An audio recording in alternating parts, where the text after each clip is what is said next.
শুভ দুপুর বন্ধুরা। দেখো আজকে আমার দুপুরবেলায় কী তরকারি করেছি। লাল নোটে ভাজা করেছি, এঁচোড়ের তরকারি করেছি, বীজ বেশি বেরিয়েছিল, রাঙা আলু সিদ্ধ করেছি, আমের চাটনি করেছি, পটল ভাজা করেছি, ভিন্ডি ভাতে করেছি, বিরির ডাল করেছি, মোরলা মাছের টক করেছি, শেষ পাতে টক দই আছে। এই দিয়ে দুপুরবেলায় ভাত খাবো। যাই হোক, তোমাদের সঙ্গে সব কিছু শেয়ার করি। অনেক রকম রান্না করেছি, আজকে সানডে না, শাক খেতে দারুণ লাগে।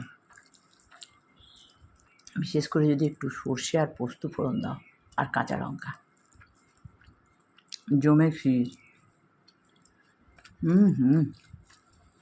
দারুণ দারুণ। আর সানডে বলে নিম পাতা করিনি।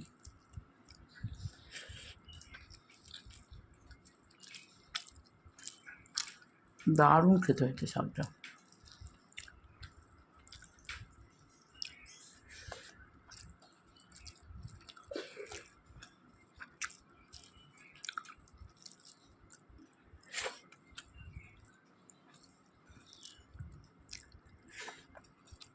আমরা ভিন্ডি ভাতে দিয়ে ভাত খাবো।